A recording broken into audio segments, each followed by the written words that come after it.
दोस्तों, बॉलीवुड का इतिहास सिर्फ बड़े सितारे, भव्य सेट और करोड़ों के बजट तक सीमित नहीं। इसका एक पहलू वो भी है जहां एक सुपरस्टार ने अपनी बुद्धि और अपनी व्यावसायिक सूझबूझ से एक समानांतर फिल्म इंडस्ट्री खड़ी कर दी।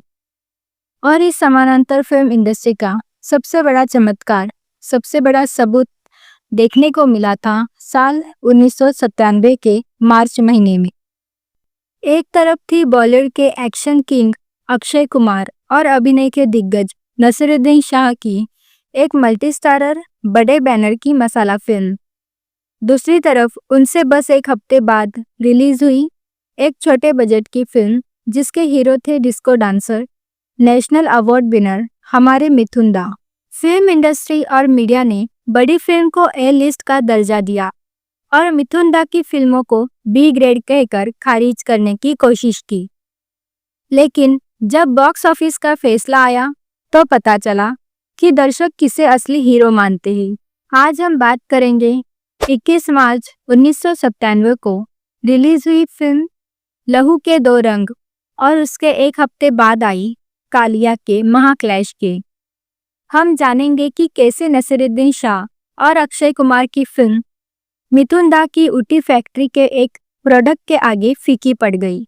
साथ ही उस विवाद पर भी बात करेंगे जिसने 90 के दशक में बॉलीवुड की सोच को हमेशा के लिए बदल दिया था। पहले बात करते हैं उस बड़ी फिल्म की जिसका नाम था लहू के दो रंग। इस फिल्म के निर्देशक थे मेहुल कुमार, जो उस समय बड़े एक्शन ड्रामा फिल्में बनाने के लिए जाने जाते थे। स्टार कास्ट में अक्षय कुमार, करिश्मा कपूर, फरहान और सबसे खास अभिनय के बादशाह नसीरुद्दीन शाह थे। इस फिल्म का बजट उस समय के हिसाब से काफी बड़ा थे, तकरीबन 5.50 करोड़ रुपए। निर्माता उम्मीद कर रहे थे कि अक्षय का एक्शन और नसीर साहब का अभिनय फिल्म को सुपरहिट बना देगा। यह एक टिपिकल रिवेंज ड्रामा थी। कहानी वही पुरानी थी। खलनायक हीरो के माता पिता को मारता है और फिर हीरो बड़ा होकर बदला लेता है। फिल्म की सबसे बड़ी कमजोरी थी इसकी कहानी, जो पूरी तरह से प्रेडिक्टेबल थी। दर्शकों को शुरुआत के 10-15 मिनट में ही पता चल जाता था कि आगे क्या होने वाला है। एक सस्पेंस ट्विस्ट था, लेकिन वो इतना दमदार नहीं था। अच्छे अभिनय, अच्छे एक्शन सीन्स और संगीत के बावजूद फिल्म दर्शकों के दिलों पर छाप नहीं छोड़ पाई। नतीजा, लहू के दो रंग का कुल नेट कलेक्शन महज 5.15 करोड़ रुपए के आसपास रहा और इसे बॉक्स ऑफिस पर फ्लॉप घोषित किया गया। यह सिर्फ बड़े शहरों में थोड़ी चली, लेकिन छोटे शहरों और कस्बों में इसका प्रदर्शन निराशाजनक रहा। अब बात करते हैं उस फिल्म की जिसने लहू के दो रंग के निर्माताओं के सपनों को तोड़ दिया। ये थी कालिया, जो एक सप्ताह बाद रिलीज हुई। इस फिल्म के हीरो थे मिथुन चक्रवर्ती, लेकिन सिर्फ हीरो नहीं, ये फिल्म एक पूरे बिजनेस मॉडल का हिस्सा थी जिसे इंडस्ट्री में मजाकिया तौर पर ऊटी फैक्ट्री कहा जाता था। 90 के दशक की शुरुआत में मिथुन दा ने मुंबई छोड़कर ऊटी को अपना ठिकाना बना लिया। उन्होंने वहां अपना होटल मोनार्क स्थापित किया।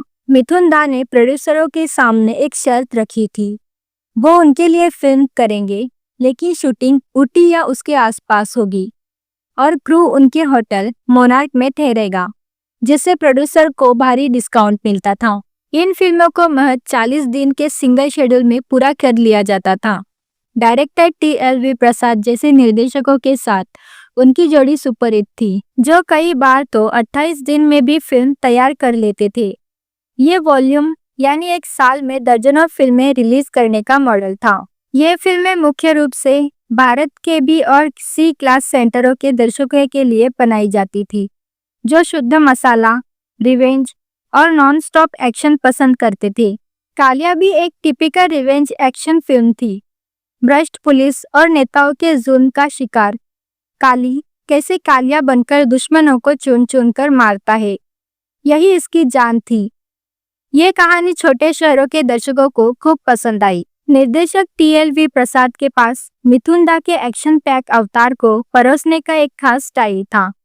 इस फिल्म की जान थी मिथुन दा की शानदार परफॉर्मेंस, जिसने कालिया को अकेले के दम पर हिट करा दिया। लहू के 2 रंग को फ्लॉप घोषित किया गया, जबकि कालिया के बॉक्स ऑफिस के आंकड़े अलग अलग थे। कुछ जगह इसे हिट तो कुछ जगह औसत हिट बताया गया। लेकिन एक बात में भी बात थी, कमाई के प्रतिशत के हिसाब से कालिया ने लहू के रंग 2 से कहीं ज्यादा बेहतर प्रदर्शन किया। मेन स्ट्रीम मीडिया और मुंबई के आलोचक इन फिल्मों को ऊटी फैक्ट्री की बी ग्रेड या सी ग्रेड फिल्में कहकर खारिज कर रहे थे। लेकिन हकीकत ये थी कि मिथुन दा की ये फिल्में उन बड़ी बॉलीवुड फिल्मों से कहीं ज्यादा बेहतर कमाई कर रही थी और निर्माताओं को मालामाल कर रही थी। 90 के दशक के उत्तरार्ध में मिथुन चक्रवर्ती बॉलीवुड के सबसे ज्यादा टैक्स भरने वाले अभिनेताओं में से एक थे। ये साबित करता है कि उनका बिजनेस मॉडल कितना सफल था, भले ही क्रिटिक्स उन्हें खारिज करते थे। ये विवाद सिर्फ 2 फिल्मों का नहीं, बल्कि ये बॉलीवुड की 2 सोच का टकराव था। एक तरफ बड़े बजट, बड़े शहर और आलोचकों की वाहवाही, दूसरी तरफ छोटे बजट, छोटे शहर और जनता का सीधा जुड़ाव। मिथुन दा ने यह साबित कर दिया था कि स्टारडम सिर्फ मुंबई के रेड कारपेट पर नहीं चलता, बल्कि असली स्टारडम छोटे शहरों की उन जनता में है जो अपने हीरो की एक्शन फिल्म देखने के लिए बार बार टिकट खरीदती है। जहां बाकी सब प्रेस्टीज और बड़े नाम के पीछे भाग रहे थे, मिथुन दा ने वॉल्यूम, प्रेसिजन और प्रॉफिट पर ध्यान दिया। तो दोस्तों, 1997 का ये क्लैश बॉलीवुड के इतिहास में एक महत्वपूर्ण अध्याय है। ये सिर्फ एक बॉक्स ऑफिस रिपोर्ट नहीं थी, बल्कि ये इस बात का प्रमाण था कि जनता का प्यार और उनकी डिमांड आलोचकों की राय से कई ज्यादा महत्वपूर्ण है। लहू के 2 रंग ने भले ही बड़ा नाम कमाया, लेकिन कालिया ने बॉक्स ऑफिस पर ज्यादा पैसा कमाकर मिथुन दा के स्टारडम को एक बार फिर साबित कर दिया। ये उनकी स्टार पावर का एक और शानदार नजारा था। आज जब हम उस दौर को देखते हैं तो पाते हैं कि मिथुन चक्रवर्ती को अक्सर गरीबों का पॉप स्टार कहा जाता था। उन्होंने उस वर्ग को सिनेमा दिया जिसे बॉलीवुड की बड़ी फिल्में अक्सर नजरअंदाज कर देती थी। उन्होंने अपने दम पर, अपनी शर्तों पर अपना साम्राज्य खड़ा किया। ये कहानी सिर्फ 1997 की नहीं, बल्कि उस भारतीय सिनेमा की कहानी है जहां बिजनेस और स्टारडम के मायने हर दर्शक वर्ग के लिए अलग होते हैं।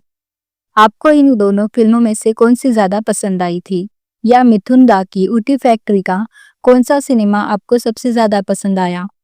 कमेंट करके जरूर बताइए। मिलते हैं अगले वीडियो में। धन्यवाद।